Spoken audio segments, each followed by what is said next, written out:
pelle, aroma d'Oriente.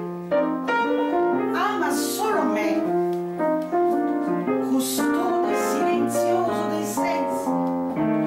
Potessi amare i tuoi sensi, di lui splendono le cose. È una malattia. Mi hai conquistata, ma non goduta, era una follia.